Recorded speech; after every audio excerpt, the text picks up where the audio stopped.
ప్రతి మనిషి పుట్టుక ఒక కారణం ఉంటది. ఆ పవన్ కళ్యాణ్ గారి కారణం దొరికేసింది.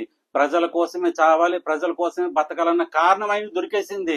ఆయన రాజకీయాల్లోకి వెళ్ళిపోయాడు. రాజకీయంలో ప్రపంచం సృష్టించుకుంటా ముందుకు వెళ్ళిపోతున్నాడు. ఇంకా ఆయన పని రాక్షసుడు. ఇంకా ఆయన ఆపడానికి, ఆయన అడ్డుకోవడానికి మనం సరిపోము. వెళ్ళనివ్వండి, చేసేవాళ్ళు చేయనివ్వండి రా. ప్రతి మనిషికి పుట్టుకొక కారణం ఉంటుంది, అది వెతకండి. మన హీనమైన పనులు చేసి చావకూడదు. మనం పుట్టామంటే అది ఒక చరిత్ర అవ్వాలి, అది చరిత్రలో నిలబడిపోవాలి. అది కదా బతుకు అంటే, అది కదా లైఫ్ అంటే అని. పవర్ స్టార్ పవన్ కళ్యాణ్ గారు ఎటువంటి వారంటే భూమి మీద ఉన్న సమస్త జీవరాశులకి, ప్రకృతికి చాలా విలువిస్తారు. అంతేకాదు భూమి మీద ఉన్న మనుషులంటే ఆయనకి అమితమైన ప్రేమ, ఎనలేని ప్రేమ. దానికోసం ఆయన జీవితాన్ని కూడా త్యాగం చేసేస్తారు. పవన్ కళ్యాణ్ గారు మహాకుంభమేళ పూజలో పాల్గొన్నారు. పవన్ కళ్యాణ్ గారి శ్రీమతి ఒరిజినల్ క్రిస్టియన్. ఆవిడ పూజలో పాల్గొంది అంటే అక్కడ చూసింది ఎవరిని? ఒక మానవత వ్యక్తిని. ఆయన క్యారెక్టర్కి ఆవిడ దాసోహం అయిపోయి ఆయన కూడా వెళ్ళి పూజలో పాల్గొంది, పూజను కూడా జరిపించింది. అప్పుడు కొన్ని ఫోటోలు లీక్ అయ్యాయి. ట్రోల్ చేసే వాళ్ళని ఒక విషయం అడగాలనుకుంటున్నాను. ఒక వ్యక్తిని వేలెత్తి చూపించే ముందు 4 వేళ్ళు మన వైపు ఉంటాయి, మన వైపు చూపిస్తాయని పెద్దలు అంటూ ఉంటారు. ఆయన 50 సంవత్సరాలు దాటిన బాడీ లాంగ్వేజ్ ఇప్పుడు చూస్తున్నారు. సరే, ఇప్పుడు మన ఇంట్లో మన అమ్మగారు, మన నాన్నగారు, మన అన్నయ్య గారు, మా మామయ్య గారు వీళ్ళందరూ ఉంటారు. మరి వాళ్ళ బొజ్జలు మీరు ఎప్పుడన్నా చూసుకున్నారా?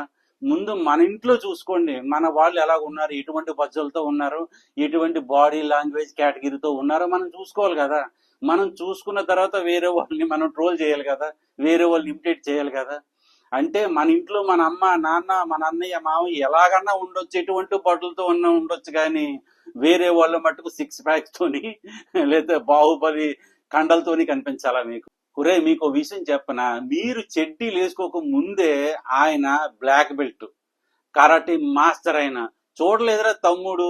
ఆ బద్రీలో నీ ఎటువంటి సీన్లు ఉంటాయి మీరు చూడలేదా? ఒక మనిషిని వెతుకొని మోసుకుని పరిగెట్టగలరా మీరు ఈ వయసులో కానీ, లేకపోతే ముందు కానీ, లేకపోతే ఇప్పుడు ఎక్సర్సైజ్ చేస్తున్న పోర్టుగల్లని ఒక మనిషిని వేసుకుని ఒక 1/2 కిలోమీటర్ వరకు పరిగెట్టగలరా? పరిగెట్టలేరు కదా. ఆయన బ్లాక్ బెల్ట్ రా, ఫైట్ మాస్టర్. ఆయన ఒక మనిషిని భుజాన్ని వేసుకొని 1 టేక్ లో ఎంత దూరం పరిగెట్టారో చూసారా? మీరు చేయగలరా అలాగా? ఎన్ని కార్ల కింద ఆయన చేతులు పెట్టాడో రియల్ గా చూసారా? పెద్ద పెద్ద ఇనుపుది రాళ్ళు వేసుకుని ఆయన ఇనుపు దాంతో కొడుతుంటే గొడ్డలతోని అది ఆయన ఒంటి మీదే పగిలింది. ఒక ఫోర్ట్ ని ఆయన కాలుతో లేపి గాల్లో వేలాడుతున్న పగల కొడతారు. చూసారా?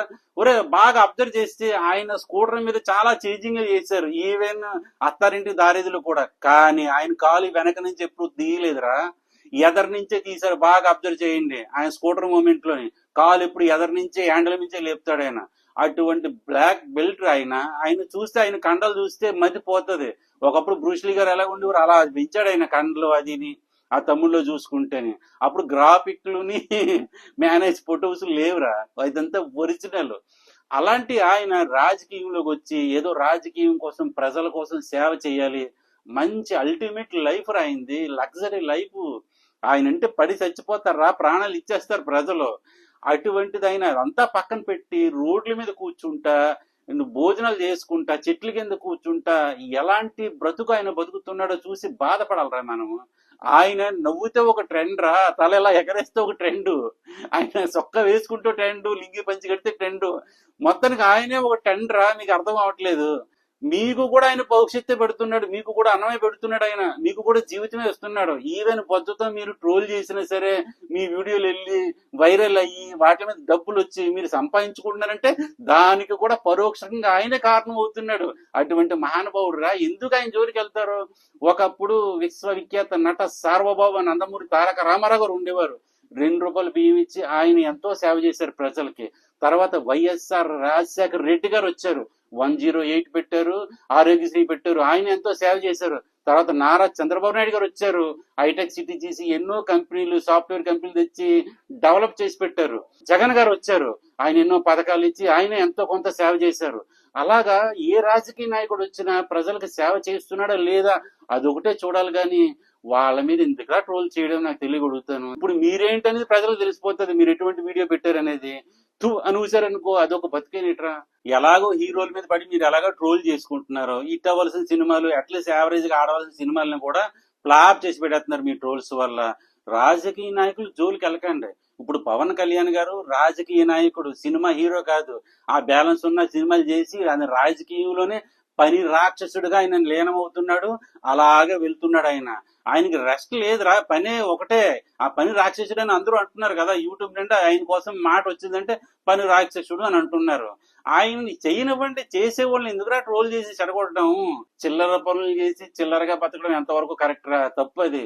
తప్పుగా బతకండి, కరెక్ట్ గా బతకడానికి ట్రై చేయండి. అది ఏ హీరో అవనండి, ట్రోల్ చేయడానికి ట్రై చేయకండి, సపోర్ట్ చేయడానికి ట్రై చేయండి. ఒక మంచి పని మీ వల్ల అయిందని అందరూ సంతోషపడతారు. అంతేగాని ట్రోల్ చేసి ఫైనల్లో సన్నాసుల కింద వెదల కింద మిగిలిపోకండి రా. మరి ఇది ఇక్కడికే నా రివ్యూ నచ్చితే లైక్ చేయండి, షేర్ చేయండి, కామెంట్ చేయండి. Thank you so much. Bye.